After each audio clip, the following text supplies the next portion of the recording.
Good morning, everybody. Today we have the honor of having Casey Campbell, a A-10 fighter pilot that served during the initial invasions of Iraq, and he became colonel, lieutenant colonel, I forget which. Colonel.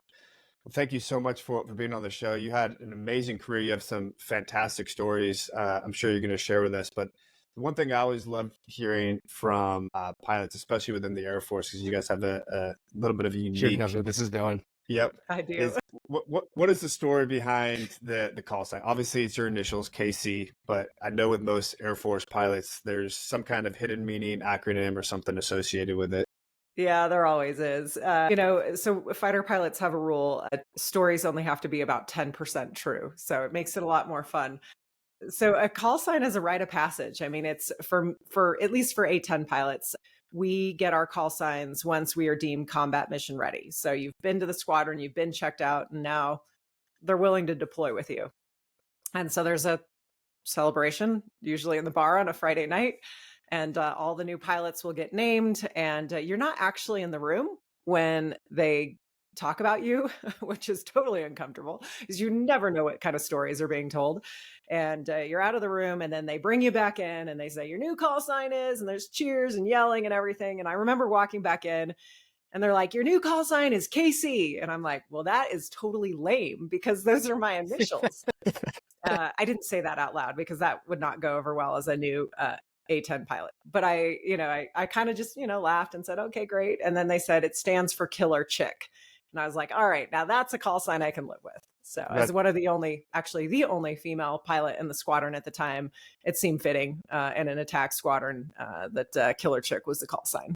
Especially within That's awesome. the A-10 community. That's absolutely loved working with you guys. Greg, I'm sure you worked with them on some of it during your workups in country.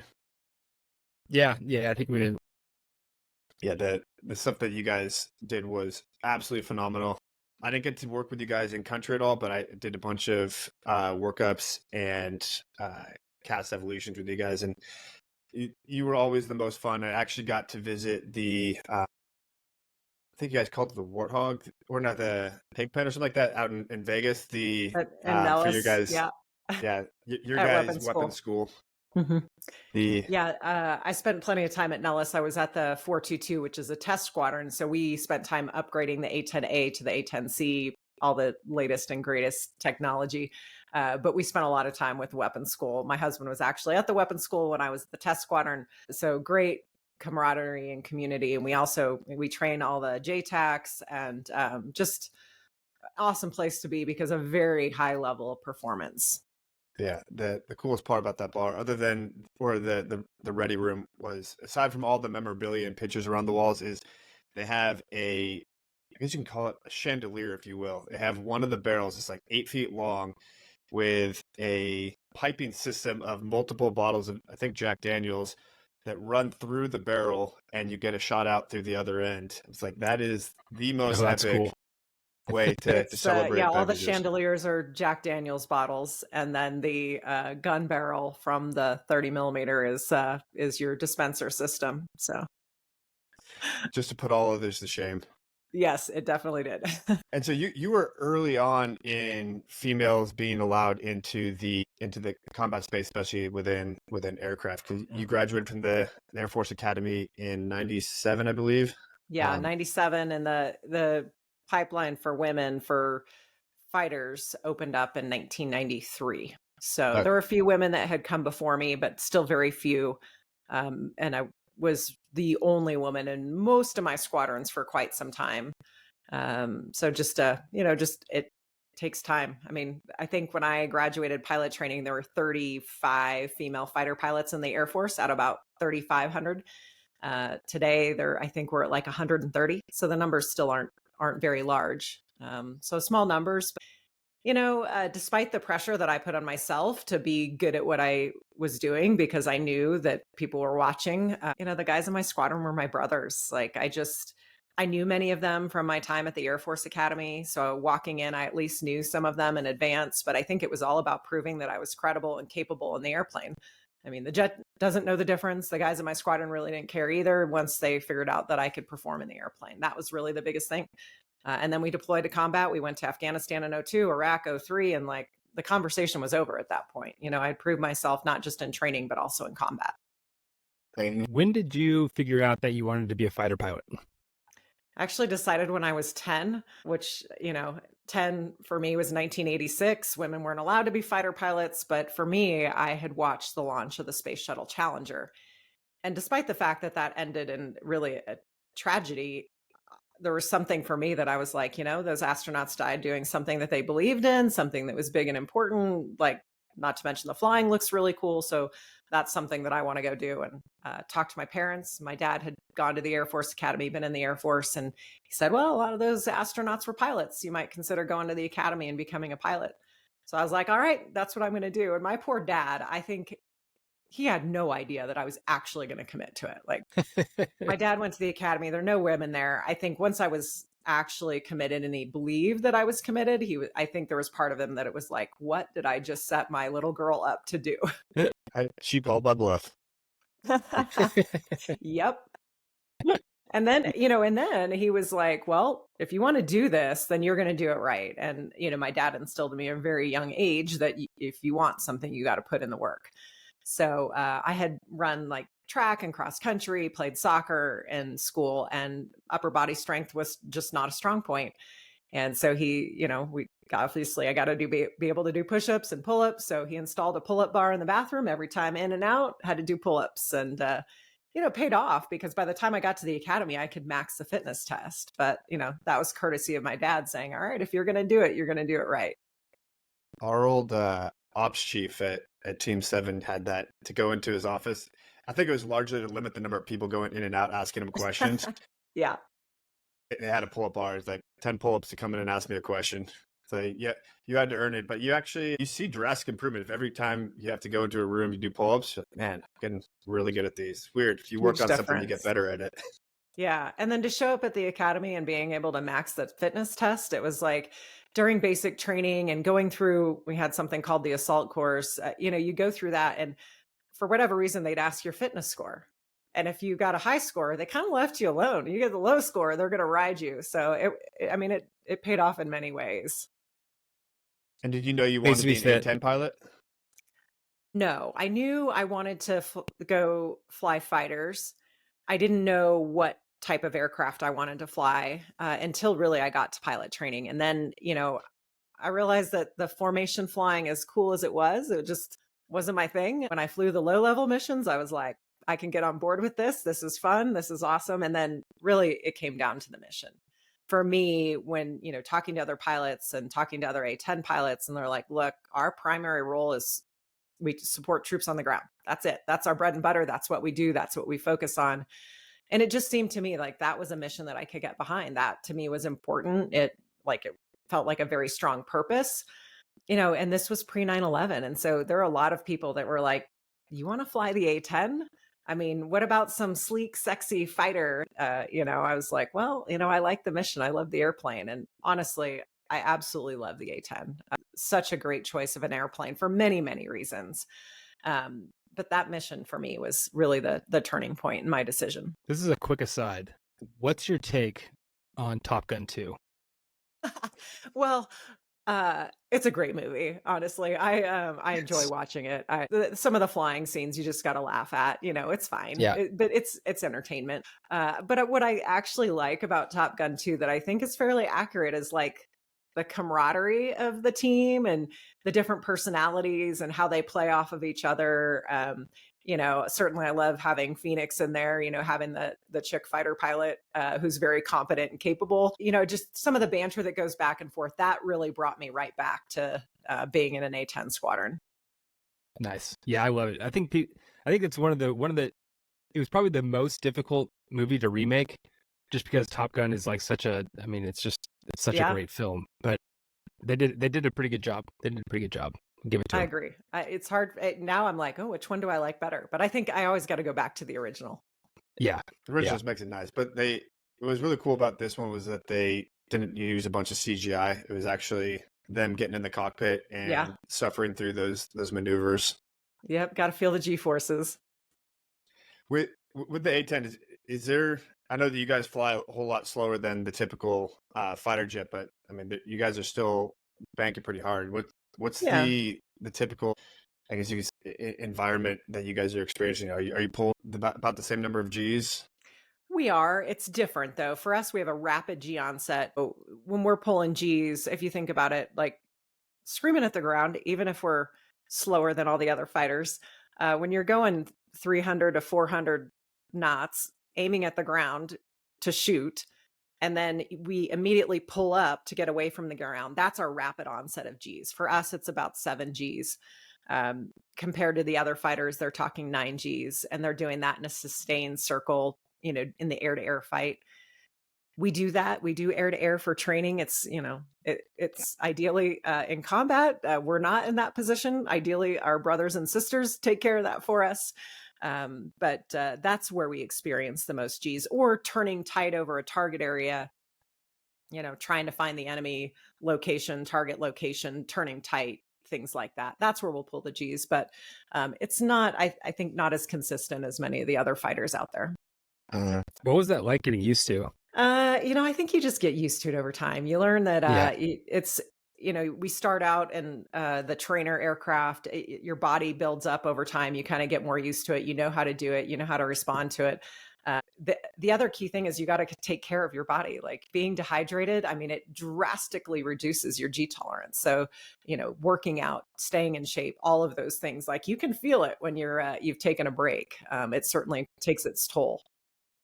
You mentioned being hydrated, but I know it's the delicate balance between being hydrated to sustain G's, and then you're literally in a bathtub of, you can't really move around. And I know for men it's bad enough, but for women it's probably been hard having to go to the bathroom. So you're like, how much do I dehydrate myself so I don't constantly have to go, versus is this going to affect my performance on mission? Yeah, it's a delicate balance. And I would say for a long time, most women erred toward dehydration, because going to the bathroom in a jet is just, there's nothing good about it. And so many women erred towards dehydration. It's terrible. Like that's not a good solution, especially flying combat missions that are 8-10 hours. That's dangerous. Thankfully, today the technology has drastically improved, and now it's not as much of an issue. We've kind of figured out that, especially now that more women are flying, this is something that we have to address. But yeah, in those early days, I would say there were a lot of things that weren't quite right for women in the airplane. Like nothing really fit. And quite honestly, we were kind of in survival mode at the time. So a lot of us were just like, well, we'll make it work, versus kind of speaking up and saying, we need to change this shit. Like, this is not okay. Like long term, things don't fit. It doesn't work right. It takes its toll long term. So we've made some drastic changes over the past, 20 years, but it took us a long time to get there. So I'm sure it took getting women like yourself into senior enough positions where you can actually affect policy change. We were out in Al-Dafa Air Base for a while on one of my deployments, and there was a F-15 and F-22 squadron out there, and so we were interacting with them a lot. You guys are a fun bunch to hang out with when there's not a whole lot going on. And yeah, there's a couple women in those squadrons, and seeing what they're having to wear. The confines of the cockpit are not spacious to begin with. And then they're putting on, M16 magazines and radios and survival kits and water and first aid kits and all this stuff. And they're walking around with like an extra 40, 50 pounds of gear. They basically looked like us going on mission in terms of the amount of stuff on top, but then they're just squeezing into a cockpit and they're like, I still need to manipulate the joystick and the throttle and all the other things going on in there. So how are you as a senior leader, getting out as a colonel, trying to balance between keeping someone safe if they do have to eject in that small percentage of time versus keeping people combat ready? Yeah, I mean, I think it's one of those, like, all that gear that we're wearing in the cockpit is for that small chance that you might have to eject. I mean, the survival vest, that's what it's for, survival. Like, you're not using any of that in the cockpit. And it's probably the most uncomfortable in terms of just the fit, the bulk. But it's speaking from personal experience, you never think that one experience is going to happen to you, and then you come very close to it. I wear all the gear. I brought everything, it's the dress to eject. Sometimes we would, especially in the winter, you don't want to wear all the warm clothes in the cockpit, but if you have to eject, you're going to regret that decision. So it was really a mindset. I mean, some people kind of rolled the bones, and others decided to just like dress kind of for worst case scenarios. I don't know. I think because of the experiences that I went through, I was always maybe a little bit more on the conservative side. Like, yep, you might think you're invincible, but guess what? You're not. You get that kind of brush with death, and you're like, I'm going to wear the gear. I'm going to wear all of it, and I'm going to be ready. So that's kind of my MO for life. I think I'd rather have the gear than not. Yeah. So you got to tell us now. I mean, for people that don't know your story, I mean, tell us about why you over prepare now and what went down in Iraq. Yeah, because you think you're invincible, right? Like that'll never happen to me. I don't really. Yeah, you talk about like ejection areas. You go through your your ways that you authenticate if you're on the ground, and the PJ's got to come get you. You talk about all those things, but you're like, back in the mind, that'll never happen to me. And for me, this was like every other mission, right? Every other mission, we're prepping to support troops on the ground. Granted, a little different because by the time our troops had reached Baghdad in early 03, like things were getting a little bit more fierce and tense on the ground. And we would fly up to Baghdad. We'd air refuel. So we'd be completely gassed up, completely loaded up with weapons. And then we would just wait. We would wait in these stacks. They had stacks all around Baghdad, just stacks of aircraft, so that if someone made the call, we'd go roll in. And this was April 7th, 2003. And we did all of that. Weather was unfortunately not good that day, which is abnormal for Iraq. We couldn't see the ground below, clouds everywhere. And then we got the call. We got a call from ground controller, said, Yard 05, this is Advanced 3-3. We're taking fire. We needed immediate assistance. And like, for us, that's go time. Like, adrenaline's pumping. It's time to go. We got very quickly over the target area and just hoping we could find a hole in the clouds. I think we both knew that no matter what, we were going to find a hole in the clouds. It didn't matter how big that hole was. We were going to find one to get through. Drop down below the weather and instantly could see a firefight. Very surreal because calm, peaceful above the weather. And then you drop down in, and it's just, for me, it was eye-opening. It's the lowest I had been. I could see tracers, smoke, just, it was chaos. And my flight lead had gone down below the weather first. So he rolled in very quickly. At about that time, we start to see puffs of smoke, flashes in the air next to us. So now we know they're shooting at us too. We make a quick assessment. We're going to do 2 passes, climb up and reassess the situation. So my last pass is a rocket pass. We'd used gun already, using rockets, trying to get right underneath a bridge in northern Baghdad where the enemy was hiding out, shooting RPGs, rocket propelled grenades into our guys. And I roll in kind of like everything's normal, fine tune my aim point, hit the weapons release button, 7 rockets come out, and then do my standard pull away from the ground to get away from the threat. And then just this huge explosion at the back of the airplane, completely rocked in the cockpit. I can, bright red, orange flash. There's no doubt in my mind. I know immediately that I'm hit. The jet noses over. I remember pulling back on the control stick as I'm kind of in the straps looking down at Baghdad below, and I pull back and nothing, like absolutely nothing happened. And it's kind of this moment of, I might have to eject, and at that point, just training completely kicks in. I quickly run through all the systems in the cockpit, trying to figure out what's happening. Time feels like it slows down. Very quickly realize that the hydraulics, which is what helps us to fly the airplane, are completely depleted. And thankfully, we've got a backup emergency system in the A-10, and quickly flipped that switch, and the jet started to climb up and away from Baghdad. That was about the first moment I was like, okay, I might actually survive this. But now I've got this heavily damaged airplane that is not flying well, and I'm 300 miles from home base. Again, I never thought something like that would happen, and then it does. And now, now here I am. I'm over Baghdad. I've got a crippled airplane, and it's now like, okay, what next? Cool. And so go ahead, Kevin. I was say you feel this explosion. You go through these procedures. Are you communicating with your wingman at this point? You said you're your flight lead. Are they feeding you information to help you assess what's going on? How quickly is all this happening? Like this? Yeah, I mean, 10 seconds. It was a matter of seconds. The only thing, the time gap I have is I get hit, and the first thing I say on the radio is, "Oh shit, two got hit." Right? It's just natural. It's what I say on the radio. So I have that to let my flight lead know that I was hit, and then I have the moment where I say I'm in manual reversion to let my flight lead know, like, this wasn't just a small hit. This was a big one that depleted my hydraulic system. And that was roughly 20 seconds. Whatever I did in that time, hard to know. It's the only thing I have. The thing is, like, we talk about wingman and having a wingman by your side. My flight lead that day was my wingman, right? He was the more experienced, so he was out front. But as soon as I was hit, it was like he was my wingman. He was tucked in right near me. I told him I was hit, and he immediately went into action. He was immediately telling me to climb to get away from the ground, which I was struggling to do. He told me to go west because the friendlies were on the west side of the Tigris River. And so in his mind, if I have to eject, at least I'm over the friendly location. I am not saying much in response because I'm struggling I'm like a handful of airplane trying to figure this all out. The one thing I tell him is that I can't. When he says go west, I say I can't because I literally cannot get the airplane to fly and move. He immediately tells me to emergency jettison all the ordnance that I was carrying. So we were very heavy. We had used gun and rockets, but we still had our bombs. We still had our missiles. So I emergency jettisoned everything off the airplane, and that allowed me to climb.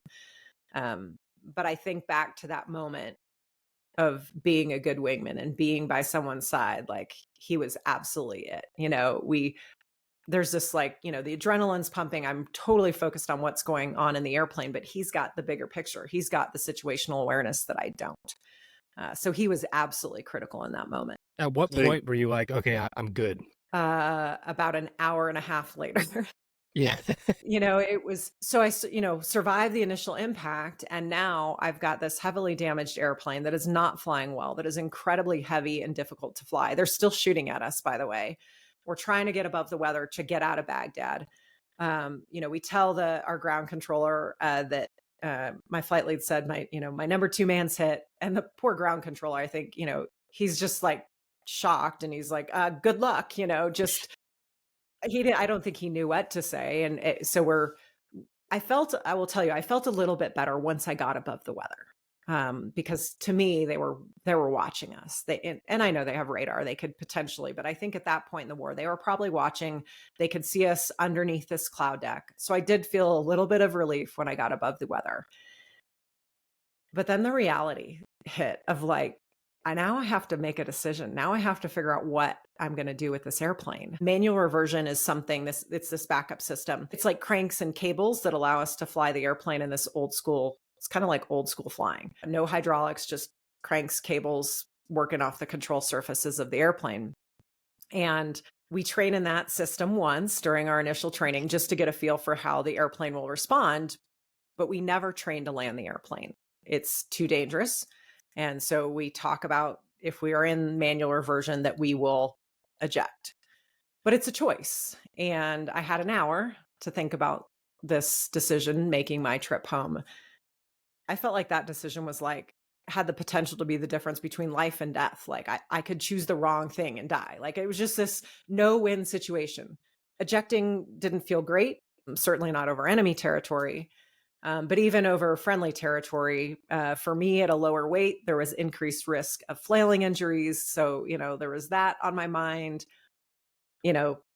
After flying the airplane for an hour, I felt very good about it. I felt very confident that I could land the airplane. And so I decided to go with that. It was kind of my gut decision of, like, feels right. I've flown with it for an hour.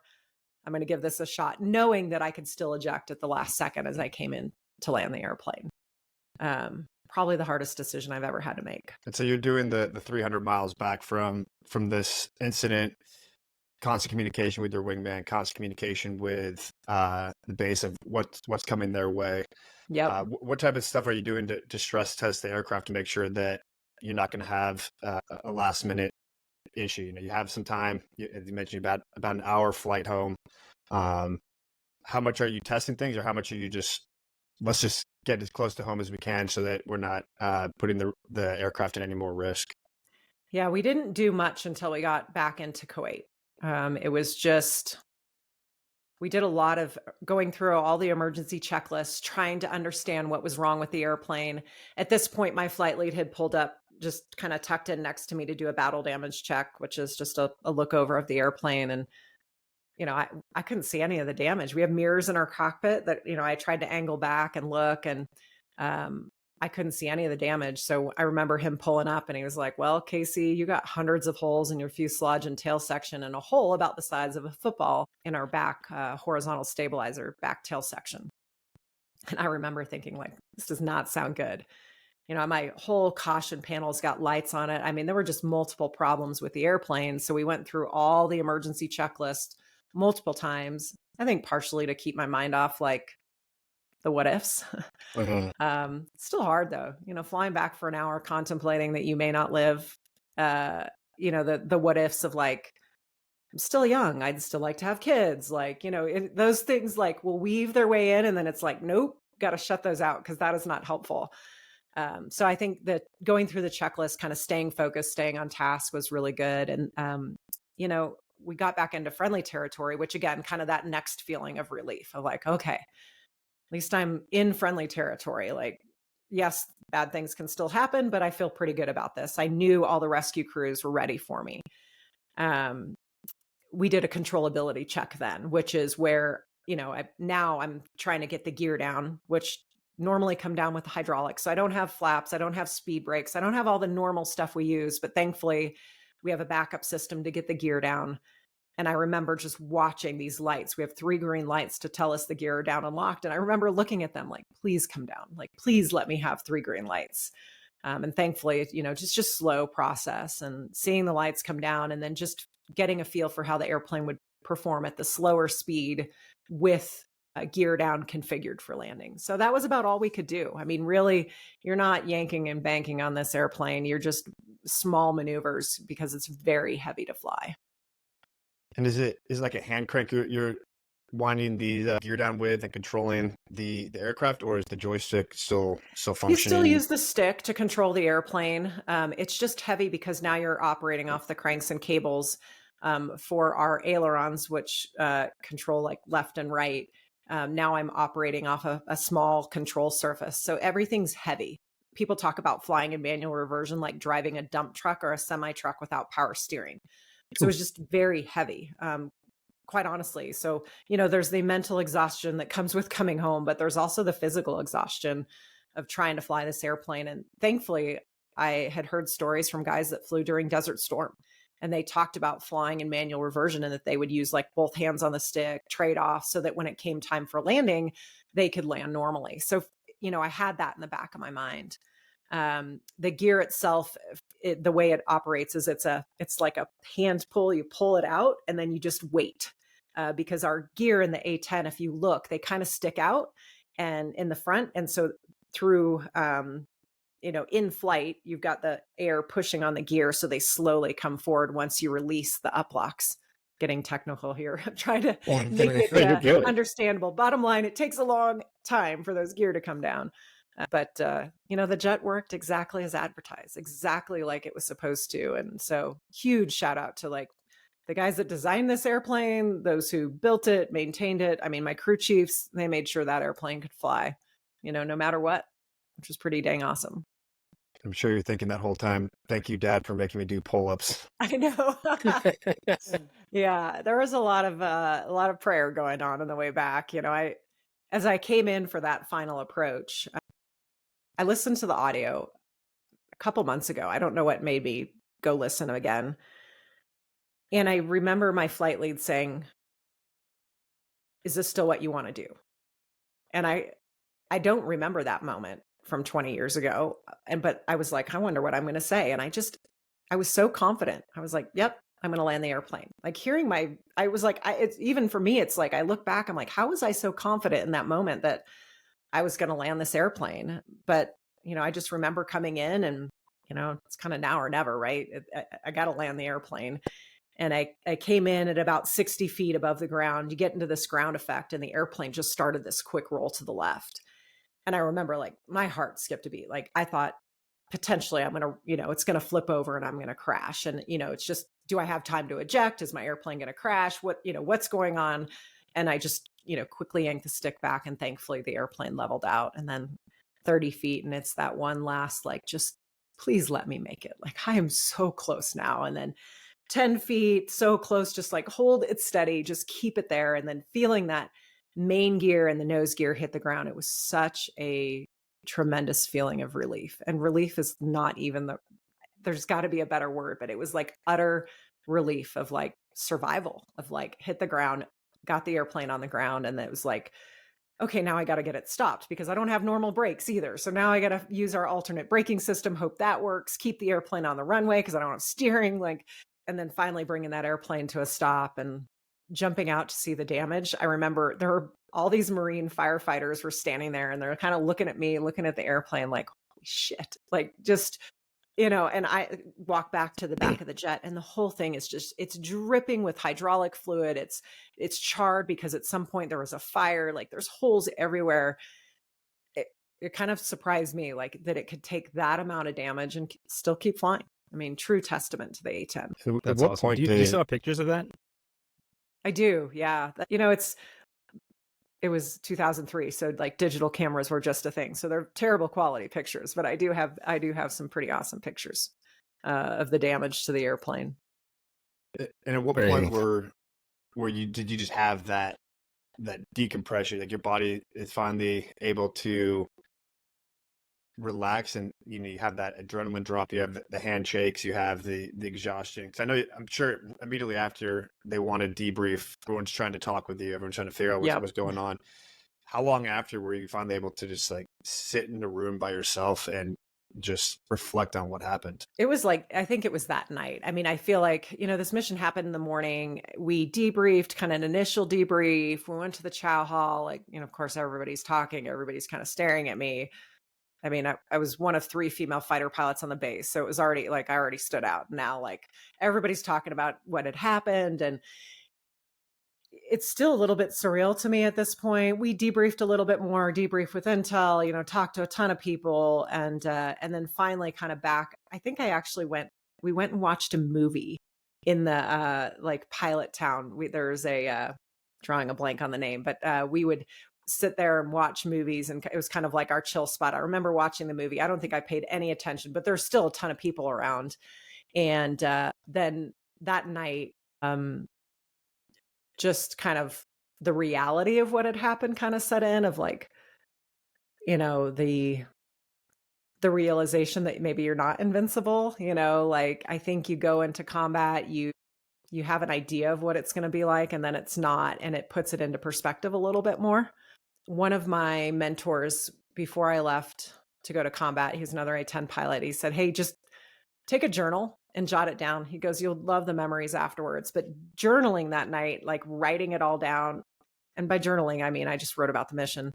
It wasn't like Dear Diary, but it was like just about the mission. I think just putting it all down on paper and thinking through what had happened, I think that was kind of let it all go, at least as much as I could.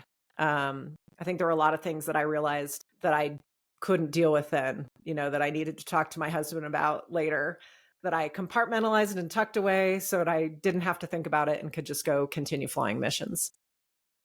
When were you back up and running on missions? I ended up flying the next day. It was not really planned. So the next day I was tasked to sit combat search and rescue. We have CSAR alert is one of our other missions. Usually though, CSAR alert is our role as A-10 pilots is we'll help the rescue helicopters. We go find the survivor on the ground. It's not a mission that happens often. So mostly when we sit alert, everybody's like, oh, finally a down day, get a little bit of rest in. And then the alarm sounded. We were out in the alert shack. The alarm sounded, not a drill. A-10 pilot had been shot down in Baghdad. So we raced out to the jets, got our gear on, make the immediate takeoff. Where's the pilot? What shot him down? What's his condition? We're just busy trying to gather all the information. We made it about 30 minutes into Iraq, told we could turn around. And of course, my flight lead was like, hell no, there's an A-10 pilot on the ground. I'm not turning around. And then, AWACS, our airborne control system, they have radar, they can see us. So they finally say, hey, Sandy flight, the pilot's been picked up, you can turn around.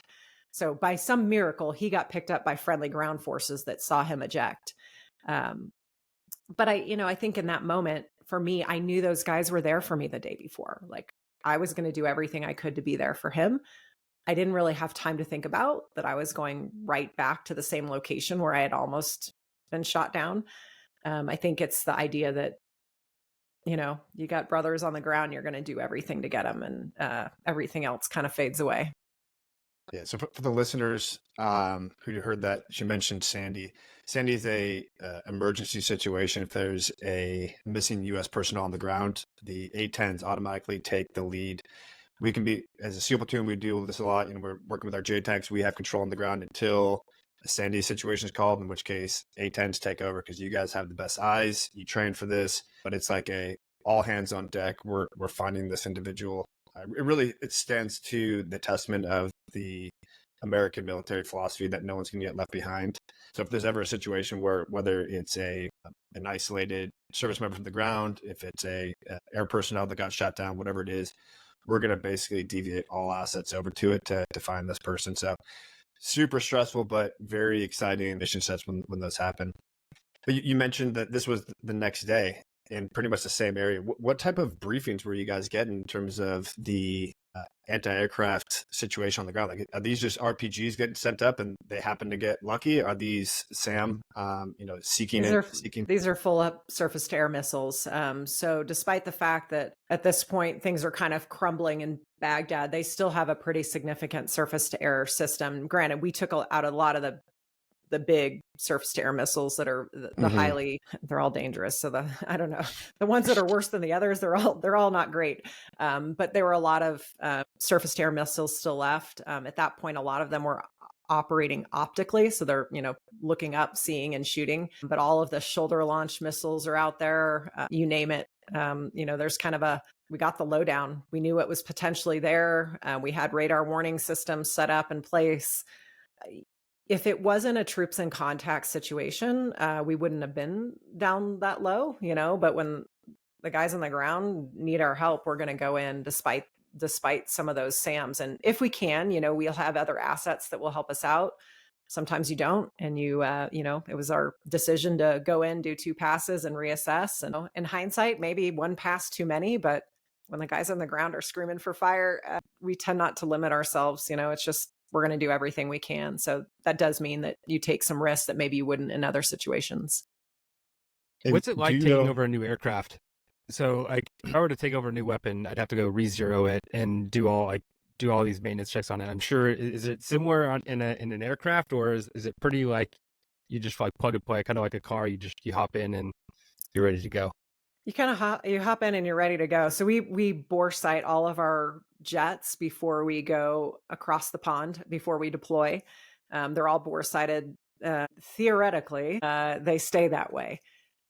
So you hop in and you kind of trust the settings that are in there. Granted, we're also taught to adjust real time.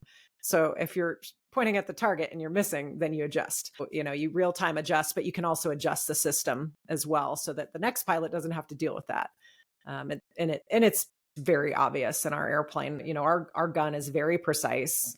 So if we're pointing at something and it's not hitting where we're pointing at, then we have to adjust. It's just a incredibly precise weapon. That's what we primarily use when we're doing troops in contact situations because of the preciseness of the weapon. And do you know what it was that hit you? Were they able to do an analysis and determine there was this type of missile that hit you?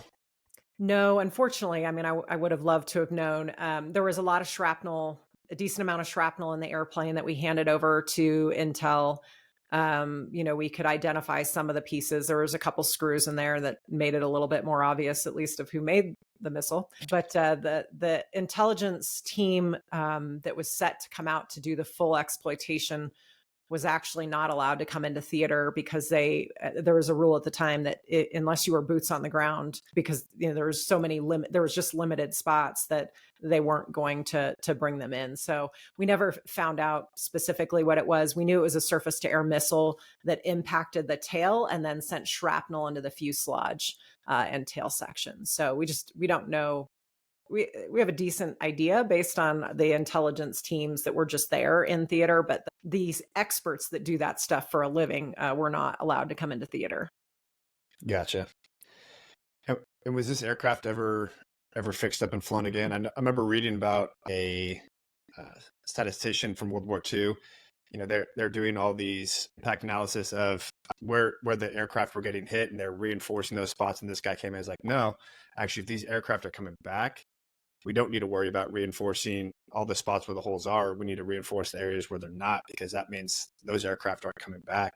So from this, I mean, you said there's football-sized holes. There's over 100 punctures throughout the aircraft. Were these all known areas of pretty robust capability, or were the engineers coming to being like, this is new for us, we had no idea this could have survived? We the A-10 was built to take hits, right? So it's all our hydraulic lines are separated. We have a left system and a right system. So if one system fails, the other takes over. If both systems fail, then we have the emergency backup system. But throughout the airplane, even, just the hydraulic systems are separated throughout the airplane. So in the back tail section, where the narrowest part of the fuselage, that's the closest location that the hydraulic lines are. And that's where I got hit. So it's a known area. We have redundancies built in. And I got the ultimate redundancy in the emergency backup system. So it's kind of one of those known issues. But I think, it did exactly what it was supposed to do, quite honestly. It got me back to friendly territory safe. I certainly could have ejected. I chose to land. Sadly, that airplane never flew again. They did send a team over to try to fix it, but there were too many holes. It turned out there were more than 600 holes in the airplane. You start patching those up, weight and bounce comes off on the airplane. And we were also moving all of our airplanes into Iraq. We had moved into Talil Air Base into southern Iraq so that we could be closer to the fight. So there just wasn't enough time, too many holes on the airplane. And so maintenance did what every good maintainer would do. And they took every piece and part they could out of that airplane. They took the gun out, the ejection seat out to use it as spare parts. I got a few pieces. I don't know if you can see over my shoulder. I've got a stick. That's the stick from my airplane 987.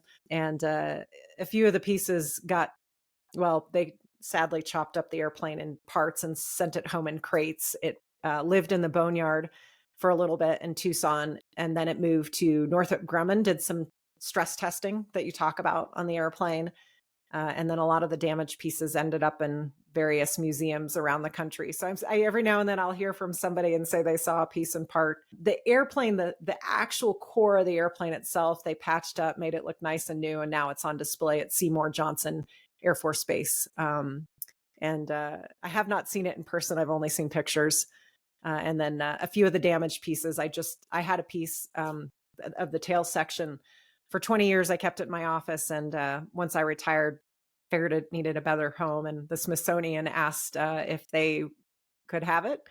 And so it'll be on display in the Smithsonian in DC here in a couple of years when they open up a new exhibit on modern military aviation. It never flew again, but I think it had a pretty good final flight. Man, it gets kept for the memory books. Yep, absolutely. So you obviously had a stellar career. You made it to colonel. Walk us through how it's been since leaving the military. I mean, we talk with veterans all the time. You mentioned that you listened in on the Herb Thompson episode, and he's a huge veteran proponent. Talk about his own transition, the anxiety, the mental strain, and even aside from any combat related stuff, it's just the stress of shifting from something where you've largely been institutionalized at the military. They handle so much for you, and now you're going out into the world and you literally have any option available to you, and it's honestly overwhelming for a lot of service members as they get out. Yeah. I spent 24 years in the Air Force, and leaving was it was a tough decision in many ways. I actually tried 3 times to retire, and each time I kept getting pulled back in for something. But I have 2 young boys. They're now 11 and 15. And my husband was also active duty.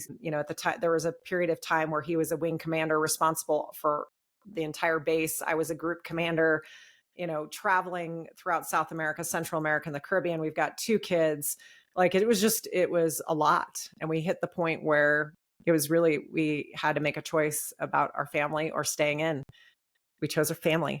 And, it was tough because I loved what I was doing. I love this idea of service. I love flying the A-10, but I also knew that at the end of the day, I wanted my family by my side through all of it.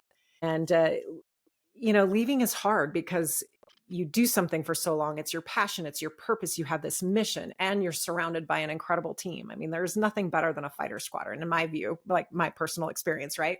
But like just that sense of camaraderie and the fun and the belief in what we do and the support for each other. So walking away from that was really a difficult decision, but it was also like suddenly there was this gap of like, you've done something for so long and now it's gone. For me, I knew that I wanted to find something in this next chapter that I was passionate about doing. I feel like the easy answer for me, and many of my friends have done this, would have been to go to the airlines and to fly for the airlines. And I had spent enough time away from my kids. I didn't want to spend any more time away. But it was about finding that thing that I was passionate about. And I realized that, when it came down to it, that purpose and the passion was more important than money. The location, staying stable for my kids who wanted to stay in Colorado, was important. So I kind of evaluated all of these things. And my final job in the Air Force was as the director for the Center for Character and Leadership Development, long title, at the Air Force Academy. But in that, I found this new passion and purpose of leadership development and helping leaders on their journey. I'd spent 24 years in, I had learned all these lessons, not just from combat, but from my time as a commander. And I really felt that this was kind of my new calling, this new passion and purpose. And I found it. It's been really enjoyable. Sometimes you surprise yourself at how good this next chapter can be. But you got to give yourself time. And that's the biggest thing I tell people when they're looking to transition or retire is take time to really think about what it is that's important to you and talk to your family about it. Like for so long, the Air Force or whatever service has kind of made the decisions and forced us into choices that we maybe always didn't want. So now talk about it, think about it. What is it that you really want? And if you make a decision about some career and then it doesn't fit, then go find a new one. You can actually do that. It doesn't have to be like the end all be all right away. It's a journey. It's like a total learning being on this next chapter, but it's also a good one. I'm enjoying myself. I have a lot more time at home with my kids. I can say no if I don't want to do something. It's just, there's a lot of goodness to it too. And what are you doing now? Talk us through some of the things you found. I know you are board members and executive coaches and keynote speaking. What areas are you working in right now? Yeah. So I kind of have this, after I found out this, kind of my passion for leadership development, I joined a team called Victory Strategies, and we focus on leadership development and helping teams develop their leaders through executive coaching, keynote speeches, team building events.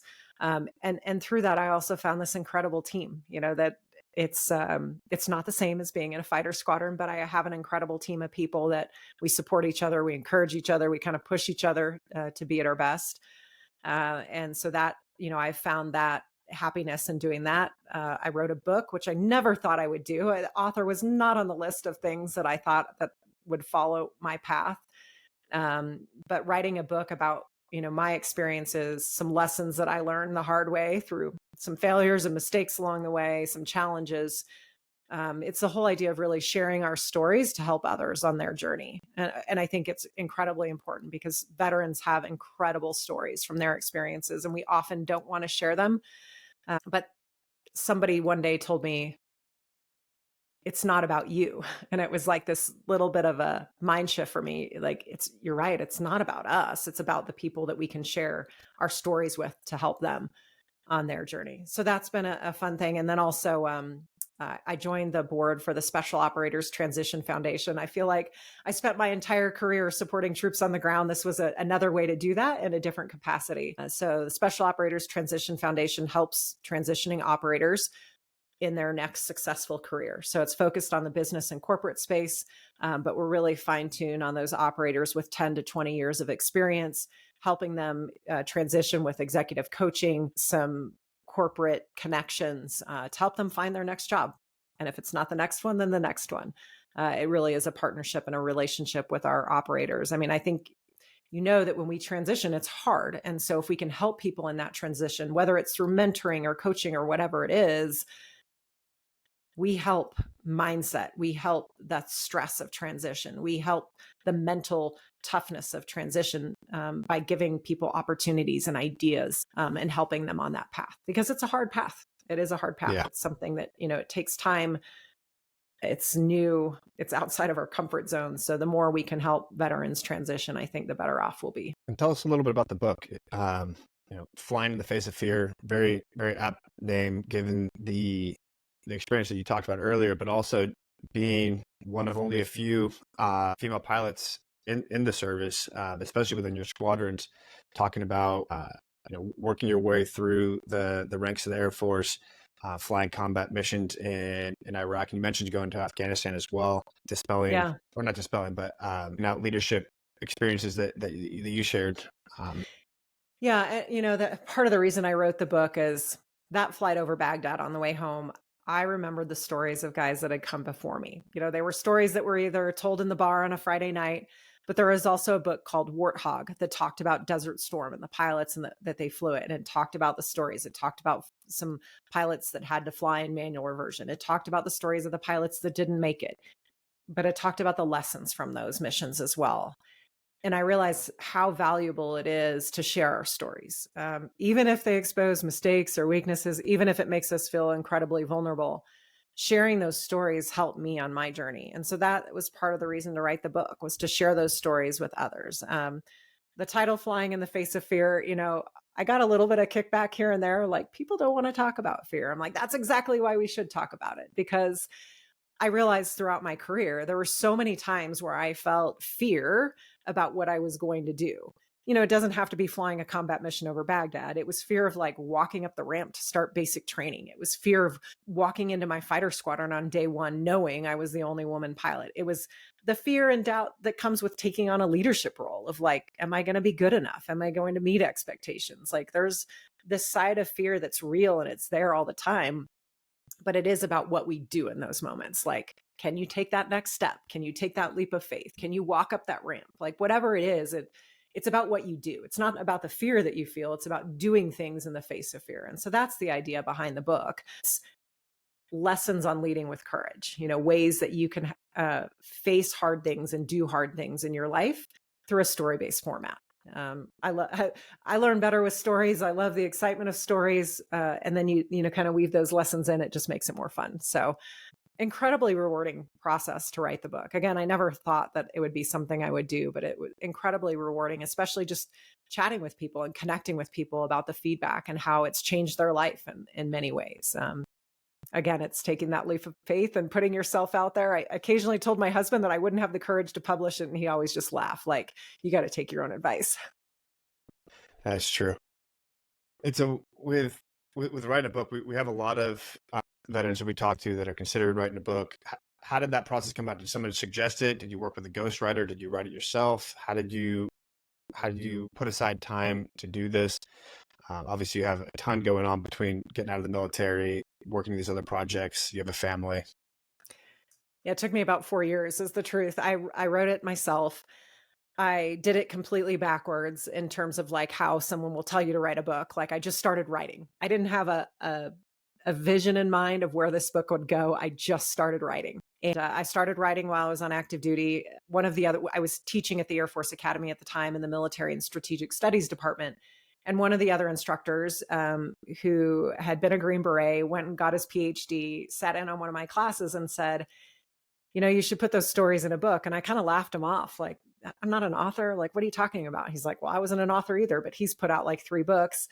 And he's like, I'll take your first chapter in December. So he was my accountability partner. He was like, all right. And he'd give me feedback and next chapter. And so I just kept writing. And then at some point I figured I need a purpose for this book. Like, what's the purpose? Why am I writing this? Who do I actually want to connect with? And that was a journey in itself of just going through that process. But I think most people will tell you, have a goal, have a vision in mind for what you want your big idea, your message to be. And then, section out the different chapters. I did it totally backwards. I just started writing. It worked. And I took time. It was a 3-year probably writing process, and then a year of publishing, trying to figure that out. It's talking to other people, figuring out what works. And in the end, you just got to do what works for you. Like, there's so many different ways to go about it. You just do what feels right to you. Yeah, it's a challenging endeavor to undertake, especially if you've never done it before. You're not working directly with a publisher who's giving you the process. It's a huge commendation to you to getting that done, especially over 4 years. It's extremely challenging.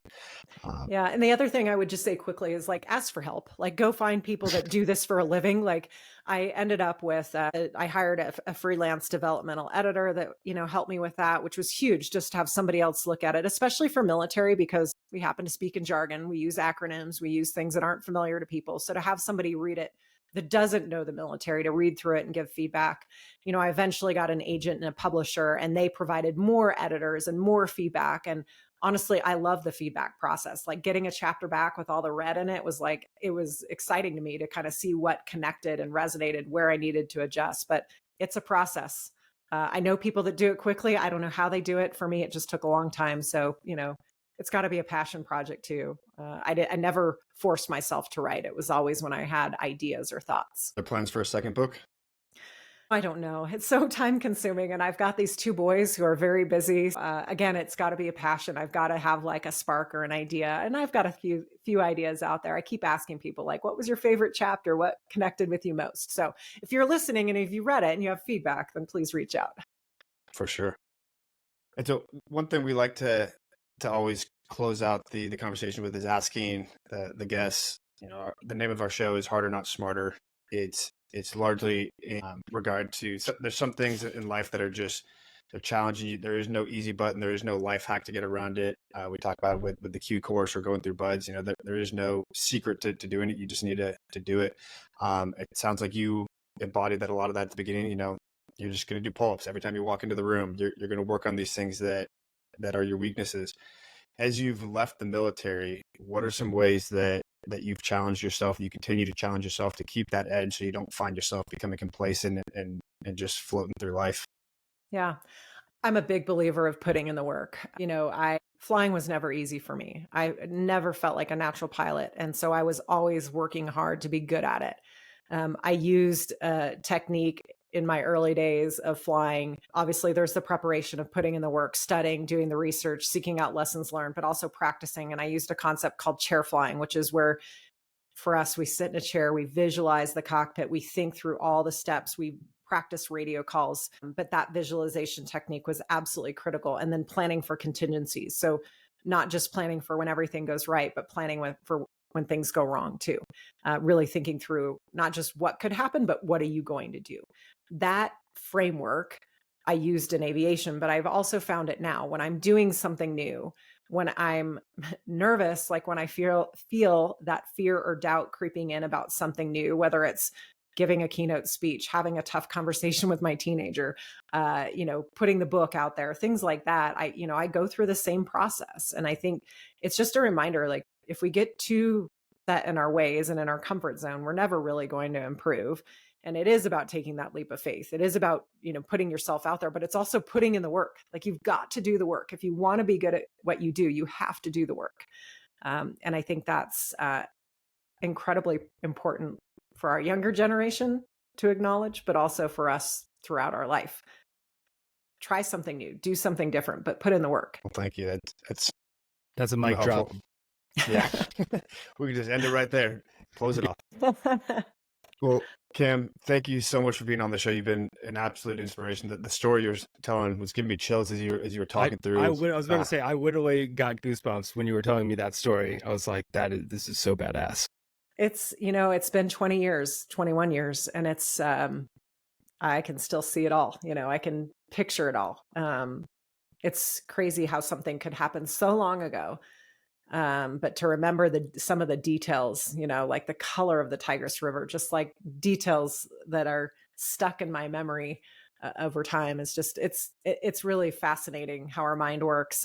But it is about the stories and it's about the lessons learned that come from them. I think, that's the reflection after 20 years, pulling those key concepts and the key pieces that others can learn from without having to go through something like that. Absolutely. And you mentioned that you were actually able to listen to it. If you wouldn't mind, I'd love to hear that clip of your wingman asking you if you're good to land, and you responding. I think that'd be a great addition to one of the clips we put out there when we promote your show. Yeah, I'll have to go back and figure out. It's on like an 8mm tapes. Figure out how to digitally transfer that over. I've got a section that I can share with you. It's the moment I got hit, and that one was also cleared for release, which makes it a lot easier. It's a short clip, but I think it really puts you in the moment of like for me, I didn't really think I was scared. I was like, I didn't have time to be scared, but then I can hear the fear in my voice. Like I can hear when it happened, the fear, but knowing that I overcame that and was able to survive and move on and just training kicks in, that to me is kind of the relevance there, is that you're going to face hard things. You're going to do hard things. It's all about what you do in that moment. Couldn't be more true. Thank you so much. Absolutely. Thank you for having me. It was a lot of fun. Our pleasure. Thank you. Thanks, Tim. All right. Thank you.